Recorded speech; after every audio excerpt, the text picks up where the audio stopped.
information you require?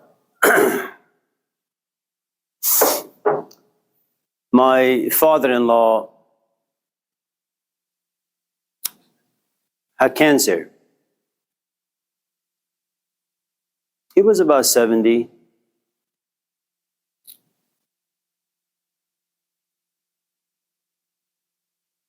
His life wasn't particularly interesting. It was filled with struggle, and you would think that he was really mostly unhappy for about, 40 years. He was a father of 5, 6, 7, 8, 9, 10 kids. And you would think that after having gone through all the things that he had gone through, he had seen enough of life, he had tasted enough of life to kind of embrace the cancer, i.e. death, make peace with life, make peace with his kids, with his wife, with himself, and simply just go to the sunset. No, he fought. He fought until the very last breath. I mean, he really, really fought. Even when we would take him to the doctor and the doctor would say, it's not very good. You only have a few weeks, perhaps. He would say, no. I'm going to beat cancer. It's not going to beat me.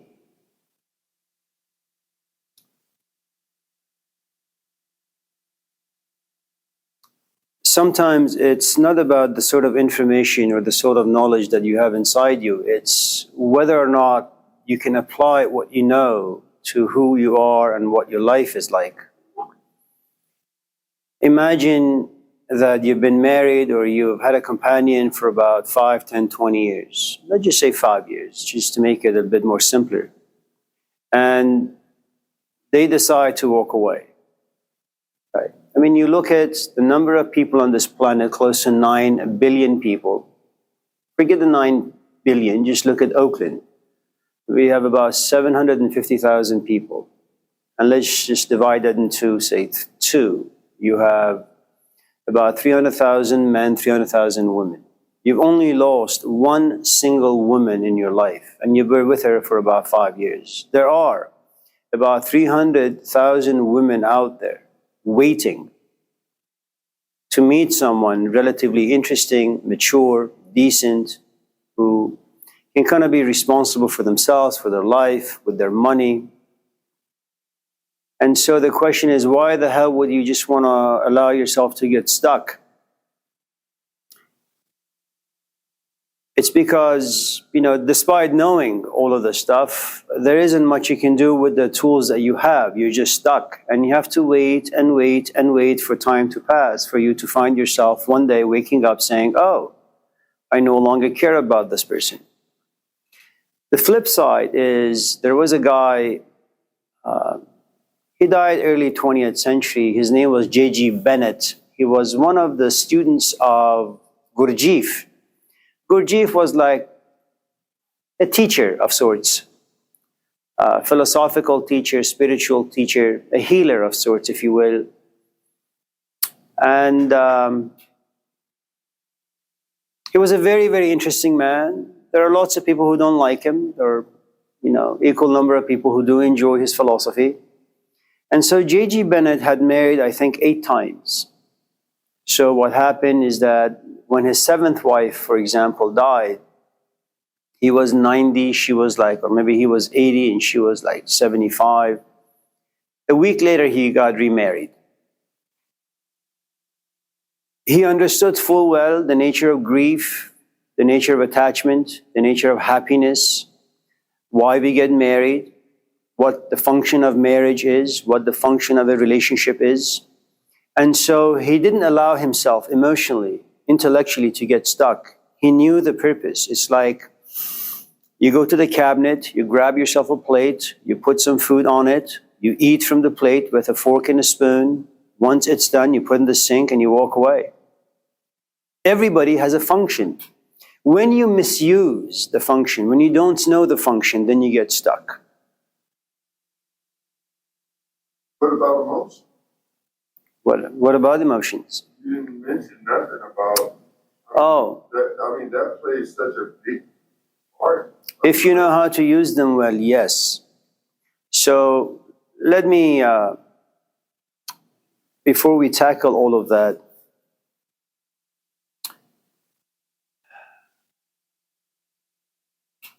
let me tell you a story about why we have humor. It's nothing new. And why sometimes when you ask questions, I have a tendency of just making fun of you and your questions and all of that. And I'm going to take this all the way back to the 18th century because it really is a time where everything about human life, about human thinking, about human philosophy began to change. We had been religious animals for thousands of years. And, it's kind of like going to In-N-Out.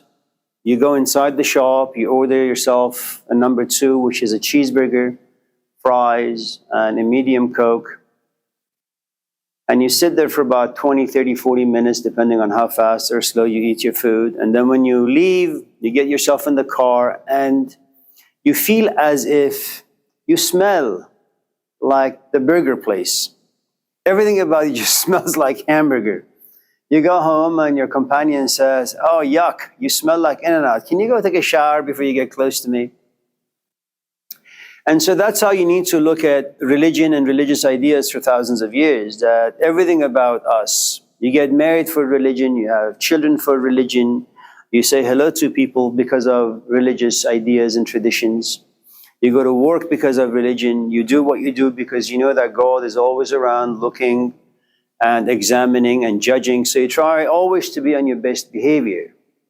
And of course, when you catch yourself doing something unsavory, unpleasant, i.e. sinful, you kind of find the closest synagogue or church or temple, and you just go in there and you pray, and you say, "Jesus Christ is my Lord and Savior," and you come out baptized, hopefully. Not really, but let's just say.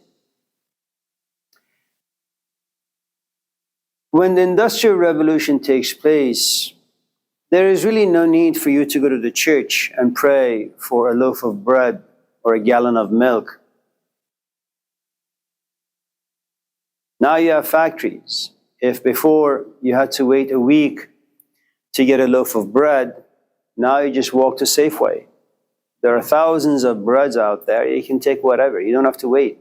You don't need to pray to God. What you do, of course, is you go to your boss and you say, "Can I have an extra $10? I just need to buy some bread." So God disappears, your boss comes in.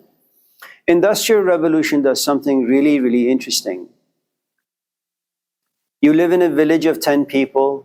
The number of advertisements are about 5. There is a cross on one billboard. There is an image of Jesus on another billboard. There is another image where this guy is kneeling and repenting. And then there is this kid saying hello to his father. So they're really quite simple, but very complicated images. And that's all that your village or city advertises to you. There are no signs of Snoop Dogg or Beyonce or Eminem, no Justin Timberlake. There is no rap music, no punk rock, no heavy metal. All music is for the most part religious. And then you look at your parents and you say, "I was going to this place and I saw this billboard and it showed me an image of New York. I know we light our house by candles, but they have actually lights. I wonder if you can give me some money so I can move to New York, go to school there, get a job there, make lots of money, and send half of it to you guys." And the parents say, "Well, we've never done this for anyone. You'll be the first." And what you don't really know is that you have this alien, foreign, strange billboard invading, occupying your psyche, where you go home, but for some strange reason, you're no longer happy with your village life. You want to go to New York because New York is offering you things that you've never imagined before, i.e., it gives you hope. If in your village you had to restrain yourself from just having sex with anyone, New York allows that to happen. If in your village you're so angry, but you're never able to express your anger, in New York you can. If you don't want to go to sleep at 9, but your parents force you, in New York, you can stay up all night. It's a place of hope. And inside every single hope that you and I have, there is this component of happiness. That's something that all of us in this class want. The great philosopher, not so much great, he's just a guy who liked thinking and reflecting once in a while, Aristotle, he said if you ask someone, why do you want to go to school? They say, well, because I want to graduate. But why do you want to graduate? It's because I want to get a job. Why do you want to get a job? Because I want to make money. But why do you want to make money? Because I want to buy a house. Why do you want to buy a house? So I can then get married. But why do you want to get married? Because then I want to have children. But why do you want to have children? Because I want to be happy. But why do you want to be happy? And then he would say, well, that's a stupid question. Human life has only one purpose: striving towards happiness. But you see, when you lived in your village, the idea of happiness was very simple. You are born in your village, you go to church every Sunday, you read the good book, you have dinner and lunch and breakfast with your parents, you go to the farm, you get married when you're 18, you're a father or a mother by the time you're like 20, you work the land, and then you die. That's your happiness. That's the function of your life. And in knowing your GPS to life, something really strange happens. You also learn how to be content. You are content with what you have.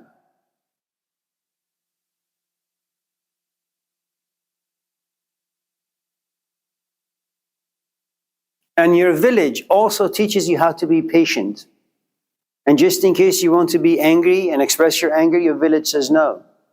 So you know exactly how life ought to be lived. And just in case you get old and sick, there are no nursing homes. Your family will take care of you. Your kids will take care of you. And just in case they don't,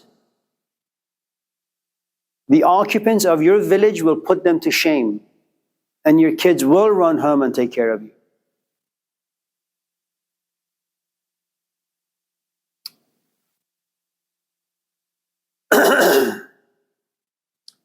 There is no Bible to be read in New York. You don't need to be monogamous in New York. You don't need to get married, because marriage is responsibility. It's sticking with one thing even though you don't want to be around it. In New York, it means that you can be with someone for 5, 6, 7, 8, 9, 10 years, or days or hours.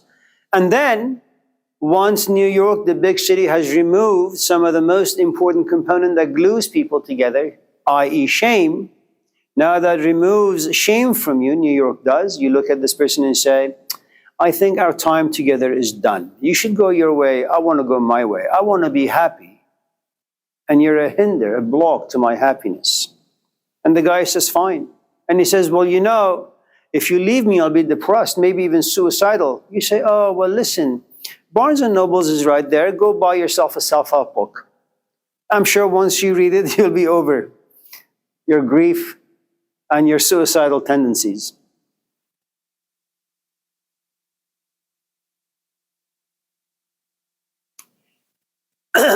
And it was no longer you trying to impress God.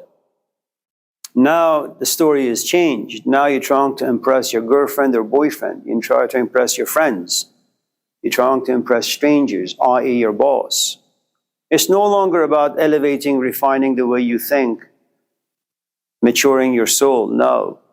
It's now making sure that your pocket has more money in it. Your house is bigger. Your car is from Honda to Toyota to Tesla to Jaguar.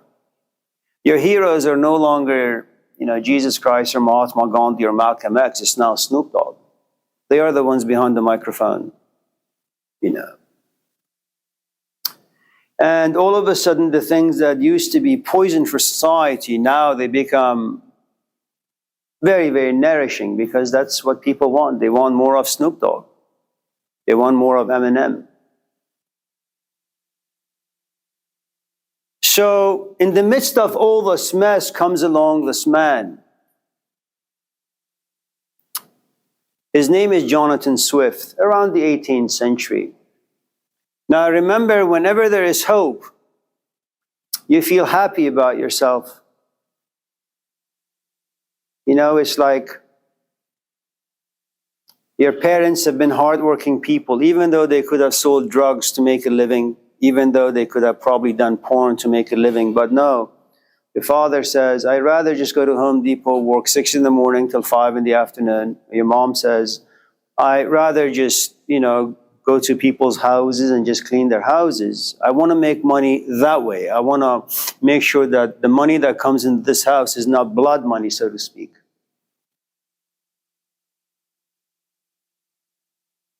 And then you, as a youngster, look at your parents and say, why the hell would you want to work so hard? Just sell drugs,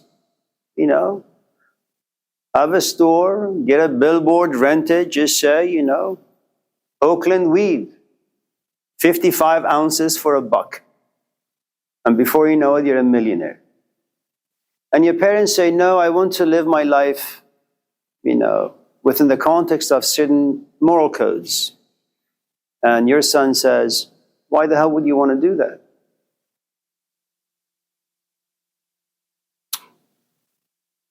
And you keep telling your son, the money you make in this way, it won't allow you to mature. It won't allow you to think in the right way about life, about relationships. You won't even have a proper relationship with money. Your son says, oh, you guys don't really know much. And your son is filled with hope and dreams. And so one day your son comes home with a Ferrari. And you, the parents, are just driving an old beat-up Honda. And everybody who comes into your house says, oh, that's a beautiful car. That's a Ferrari. Whose car is that? And the father says, oh, it's my loser son's car. Loser son? He's got a Ferrari. He's a winner, not a loser. He has a car, yes. He just doesn't know where he wants to go with it. He's lost. He's confused. There is no GPS to him. He's just going to drive around the block for the rest of his life. What is it that the parents are doing? They're making fun of the son's external riches. Why? Because if you don't have any guidance from the inside, if you don't have a GPS from the inside, it matters very little what you have on the outside. So Jonathan Swift comes forth and says, yes, it is true that we have lots of factories. It is true that big cities are now promising people all sorts of gadgets, all sorts of definitions of a good life. But the truth is, they give you a Ferrari, you just lose the ability to know where to go. You can get into relationships, you just don't know why.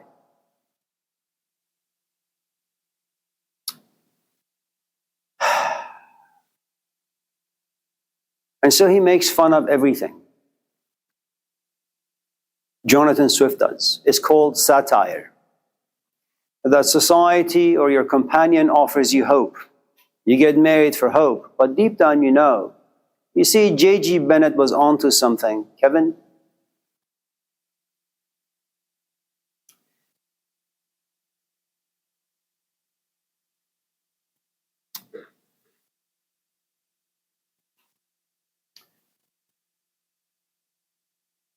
People are always unstable. They have emotions that fluctuate 50,000 times in a single hour. You come to this class in a good mood, I say something, triggers you, all of a sudden you're in a bad mood. You kiss your companion goodbye in the morning, being relatively happy, and she enjoys when you're happy. 10 minutes later, she calls you as you're driving to school.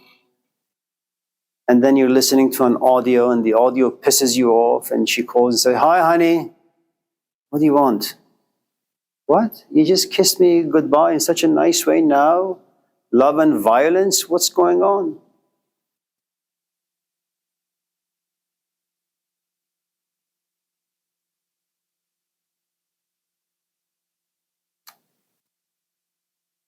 If you've read the Gospels, one of the main topics in the book is that the world is like sand.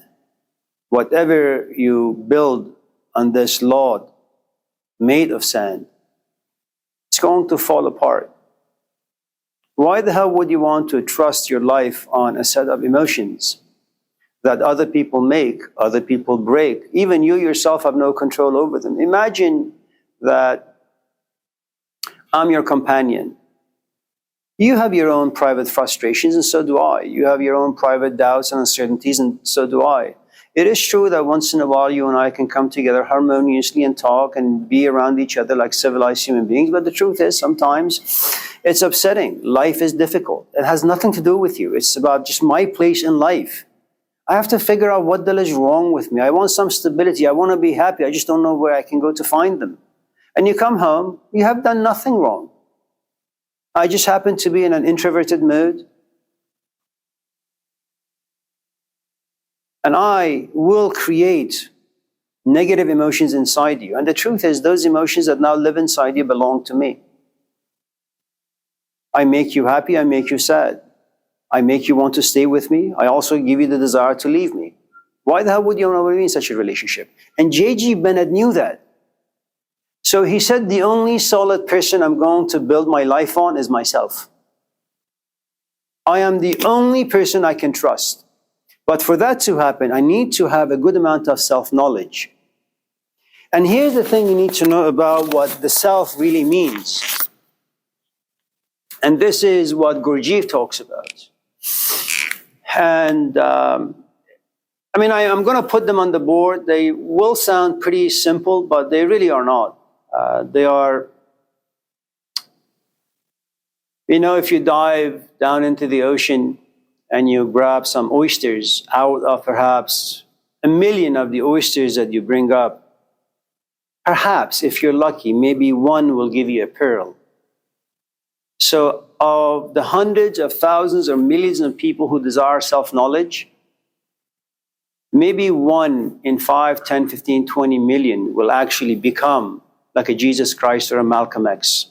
The rest of us are nothing but pretenders, myself included. Okay.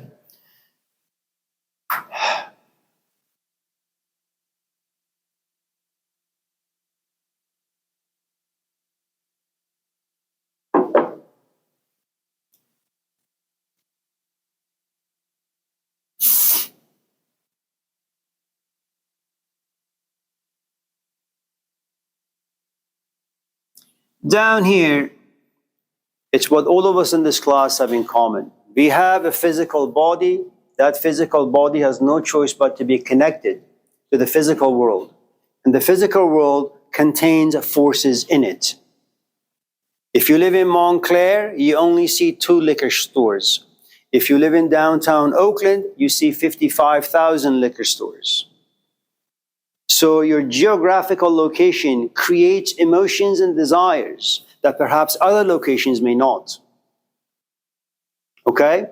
So if you want to figure out what sort of, if you actually know what sort of emotions you want to have inside you, make sure that you put your physical body in a location that gives you things that are positive as opposed to negative. If you have a companion who always creates negative emotions inside you, it is true you have a physical body, you go into your house, there she or he is, okay?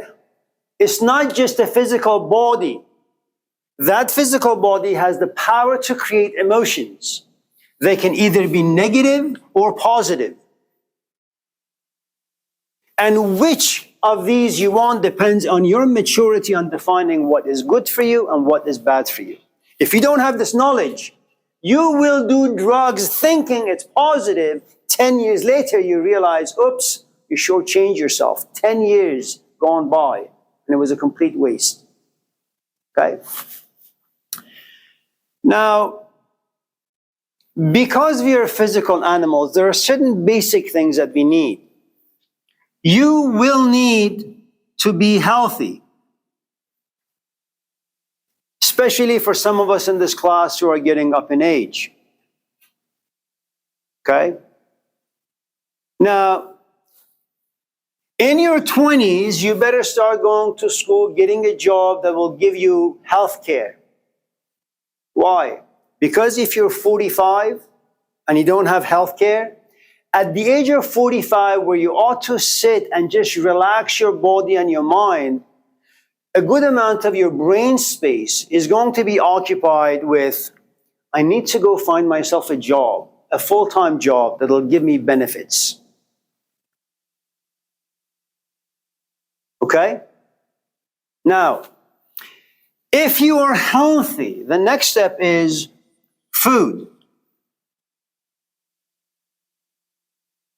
To get food, you need money.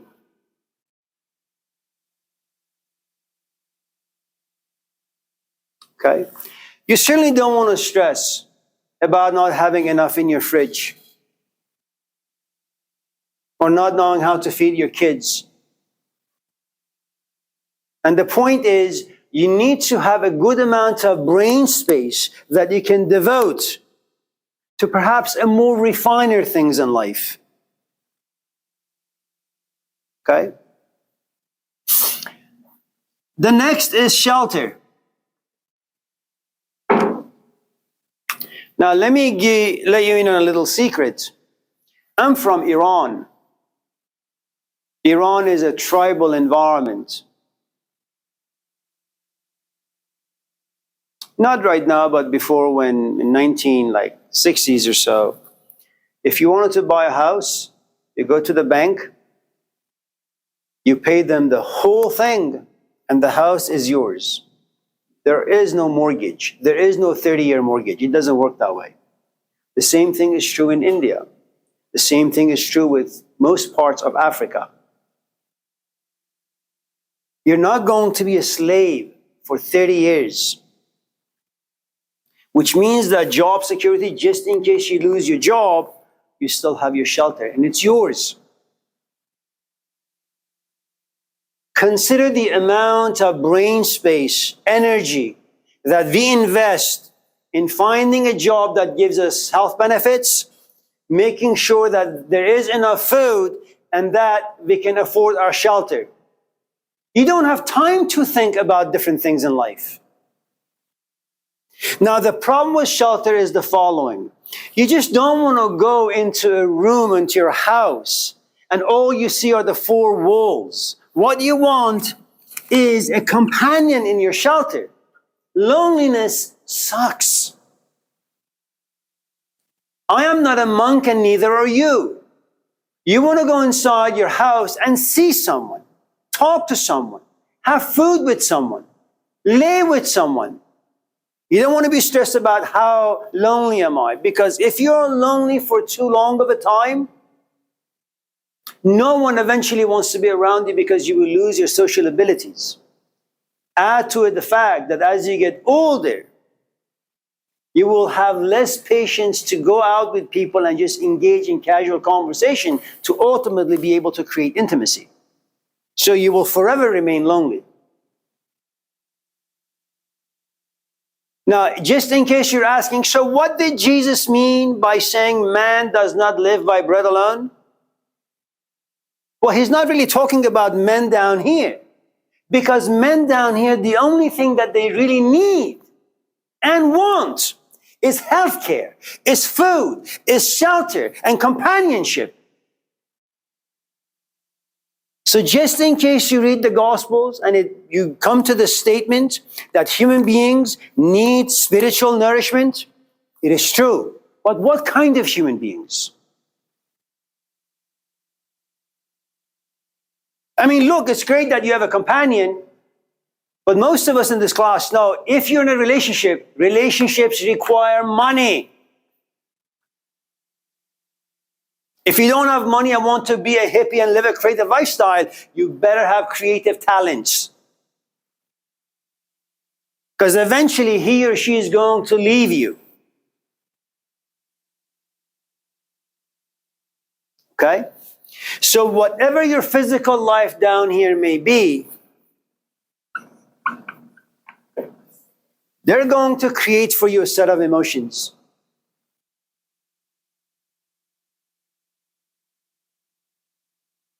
And if you don't understand your physical life well, the environment, you're surely not going to understand the emotions that create inside you. Okay?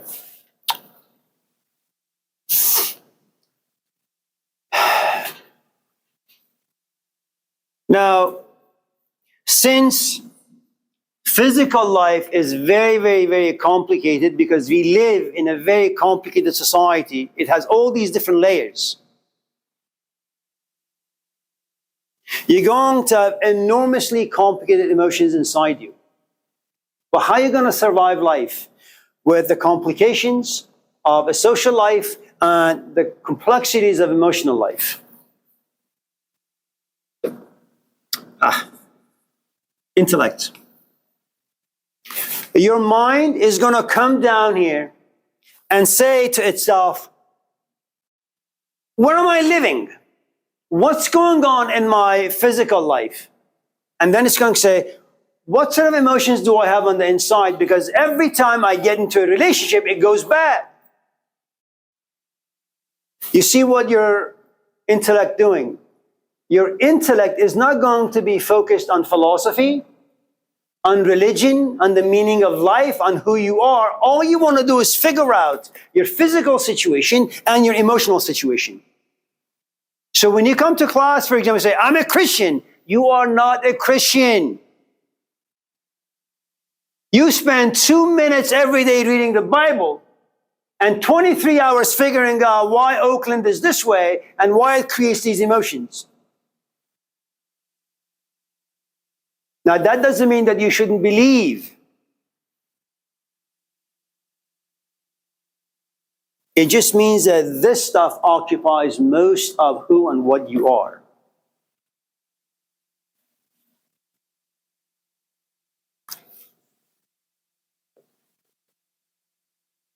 This self is what we call the iron stage.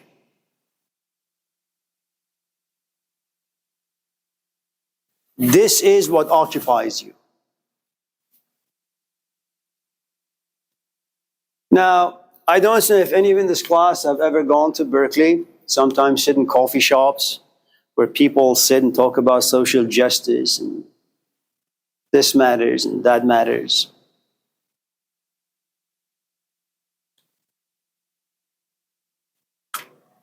And when you kind of eavesdrop and listen to their conversation, they begin to talk about, oh, the mother did this to them, the father did that to them. They have all these emotions. They actually, see a therapist every Tuesday and Thursday. You say, well, instead of focusing on social problems, why don't you just fix what you have inside you for now? Okay, so what you have is the iron stage. Now, the iron stage, it's usually symbolized as the private area, genitalia. Okay? Now, here's the thing what you need to know about the genitalia, that area. It lacks patience. What it really wants is whenever you see a problem, you want it to be solved quickly.